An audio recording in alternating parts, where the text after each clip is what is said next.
परम शांति। आज मैं बताऊंगा कि महाअसुर, बड़े बड़े महाअसुर महाविष्णुओं को पास जाकर महाविष्णुओं को क्यों हराते हैं। मतलब महाअसुर और महाविष्णुओं की लड़ाई क्यों होती है। ये महाब्रह्मांड में पहले ये महाअसुर महाब्रह्माओं को निगल जाते हैं, इनकी सारी पावर को खत्म कर देते हैं। फिर महाब्रह्मा के बाद महाअसुर बहुत बड़े बन जाते हैं, पावरफुल बन जाते हैं, क्योंकि वहाँ महाब्रह्मा के पास जो परम तत्वों की पावर होती है वो चूस लेते हैं और फिर बड़े बनकर महाविष्णु के लेयर में आ जाते हैं। और अनेक महाविष्णु हैं चारों ओर, उनको ये धीरे धीरे सामना करते हैं और इनको महाविष्णु की पावर को ये चूसने की कोशिश करते हैं, हरा देते हैं। क्योंकि महाविष्णु के पास, जैसे महाब्रह्मा के पास परम तत्व की मैल माड़ियाँ होती हैं या परम तत्व की वहाँ लेयर होता है, यहाँ महाविष्णु के पास 50% परम तत्व और 50% परम लाइट होती है उसके लेयर में।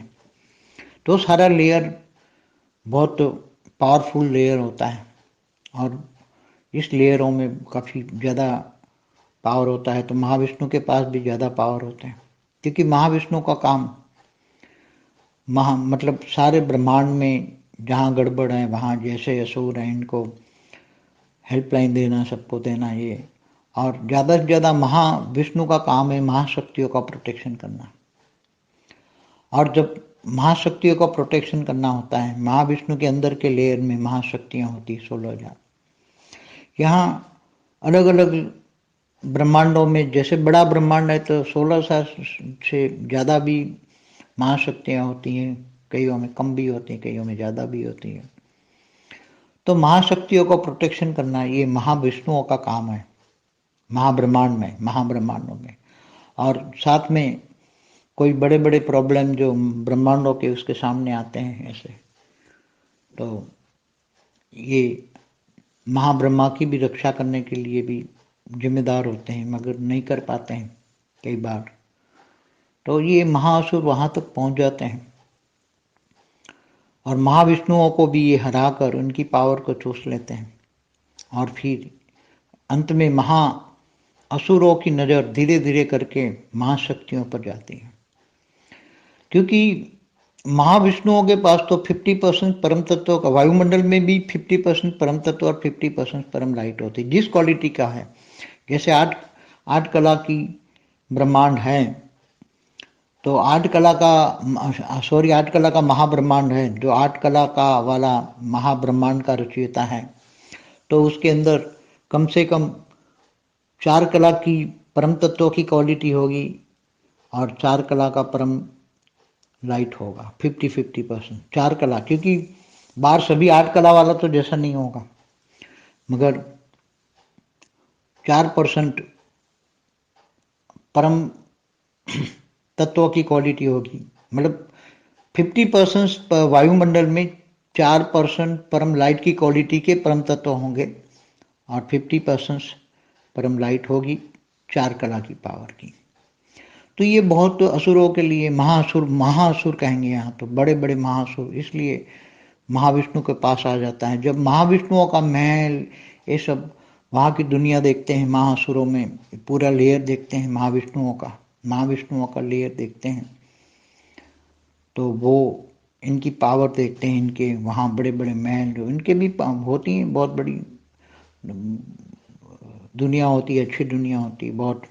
तो वो इनका पावर देखकर, इनके महल देखकर, सभी हाई क्वालिटी हैं, पावर भी हैं, तो वो किसी न किसी तरह ये सब पावर को हड़पना चाहते हैं, अपने अंदर उतारना चाहते हैं।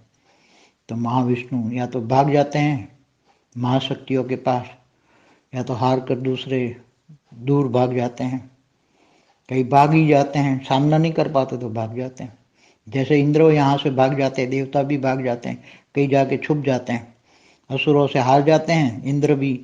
इंद्र भी भाग जाता है, देवता भी भाग जाते हैं, चाहे चौथे लोक में जाके छुप जाए या धरती पर आ चोरी छुप जाए या कहीं भी छुप जाए, तो बहुत थर थर कांपते हैं असुरों से। इंद्र भी बहुत कांपते हैं, देवता भी कांपते हैं असुरों से। ऐसे महाअसुर से महाब्रह्मा भी सामना नहीं कर पाता, तो महाविष्णु भी भाग जाते हैं डर के मारे। तो सारा महाविष्णु लोक का पूरा महाविष्णु लोक का सारा साम्राज्य महासुर ले लेते हैं, कंट्रोल कर लेते हैं। फिर वहाँ थोड़े टाइम रहते हैं, फिर इनका पावर सारा धीरे धीरे करके संभाल लेते हैं। परम शांति।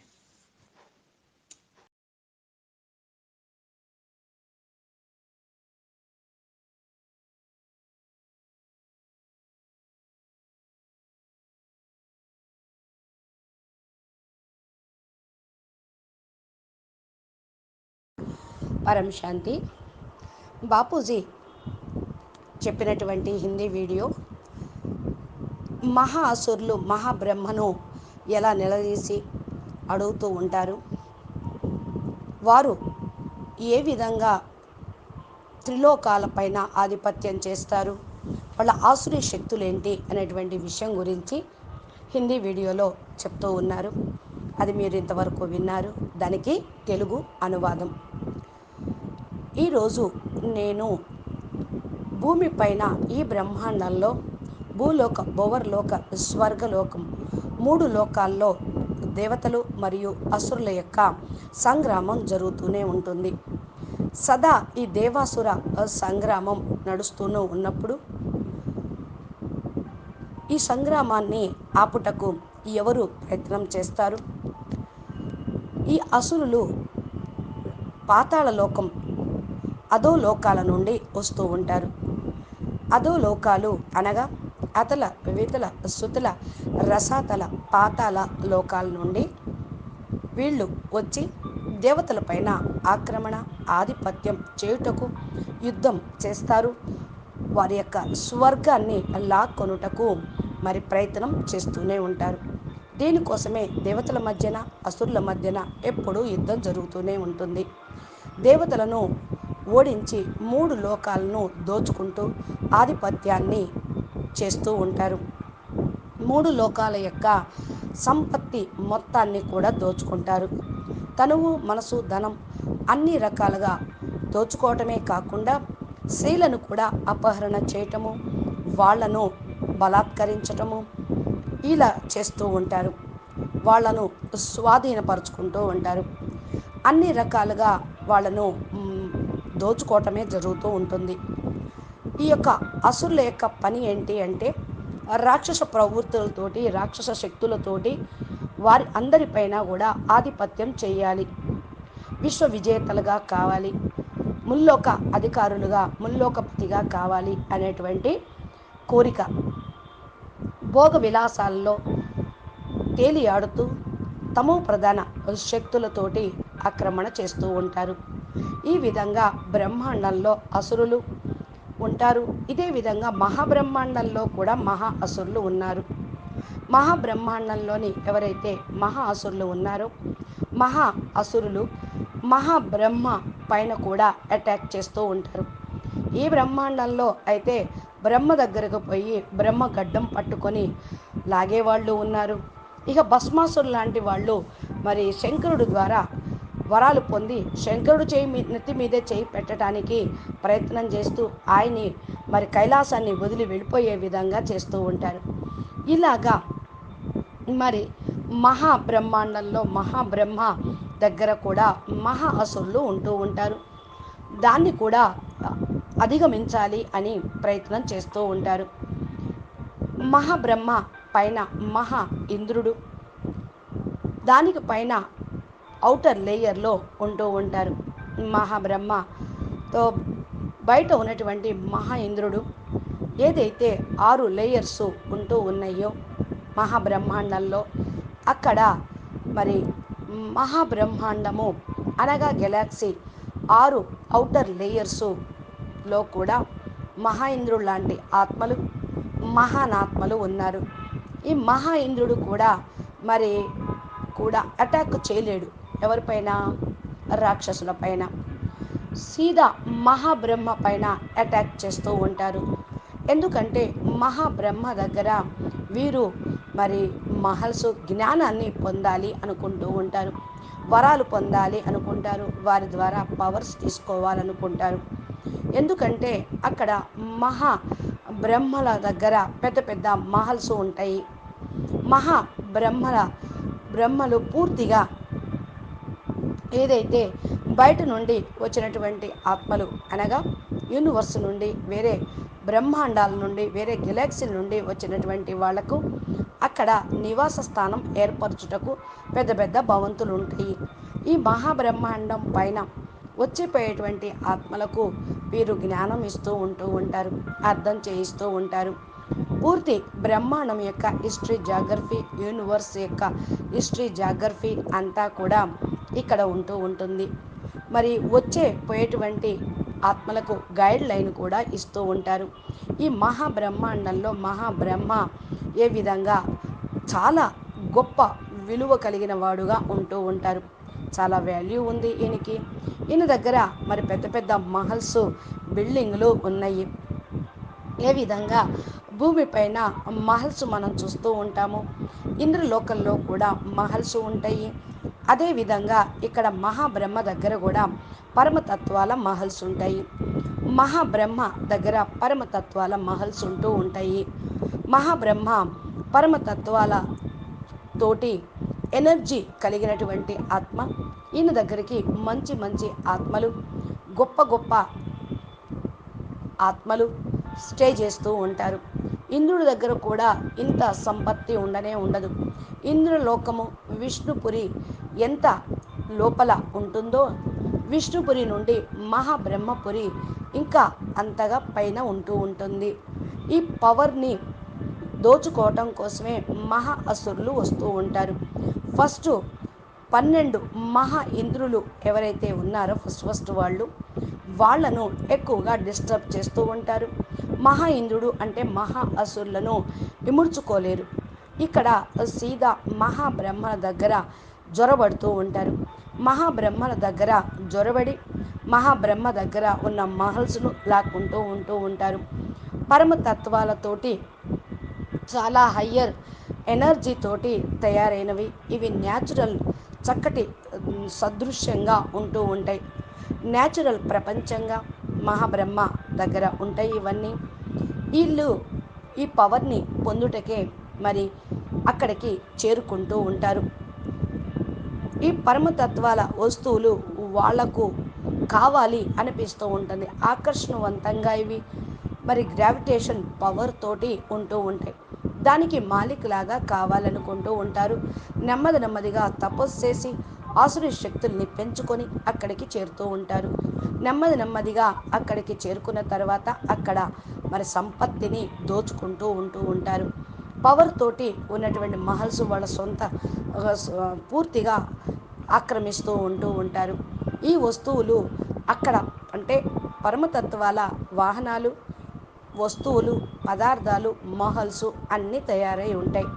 ఈ పవర్ని వాళ్ళు ఎనర్జీ తోటి లాగేసుకుంటూ ఉంటారు, పీల్ చేసుకుంటూ ఉంటారు.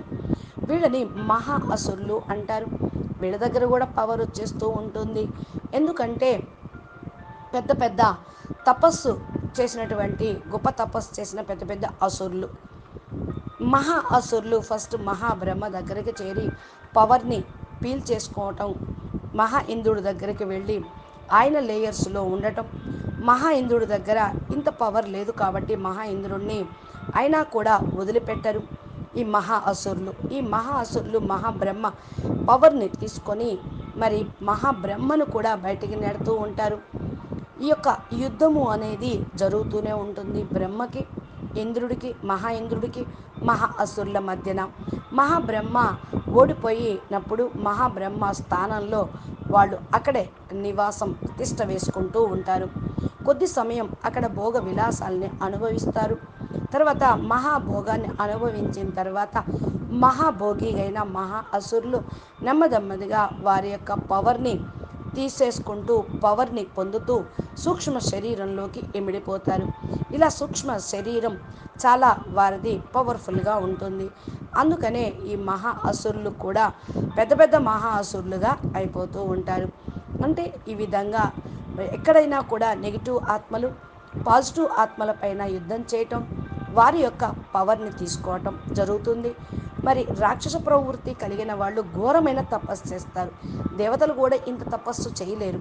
ఎందుకంటే వాళ్ళ దగ్గర రాక్షస బలం ఉంటుంది, ఆ రాక్షస శక్తి కూడా ఉంటుంది. దానితోటి ఎంతో ఘోరాతి ఘోరమైన తపస్సు చేసి మహా మహాశక్తుల్ని పొందుతూ ఉంటారు. బ్రహ్మ విష్ణు శంకరుల దగ్గర వరదానం పొందుతూ ఉంటారు. కాబట్టి మహా అసురులు ఎక్కడికైనా చేరుకోగలరు అని దీన్ని బట్టి మీకు అర్థమయ్యి ఉంటుంది. ఇక్కడ స్థూల ప్రపంచంలోనూ ఉన్నారు, సూక్ష్మ ప్రపంచంలోనూ ఉన్నారు, గెలాక్సీలో ఉన్నారు అనేటువంటి విషయం ఎవరికీ తెలియదు.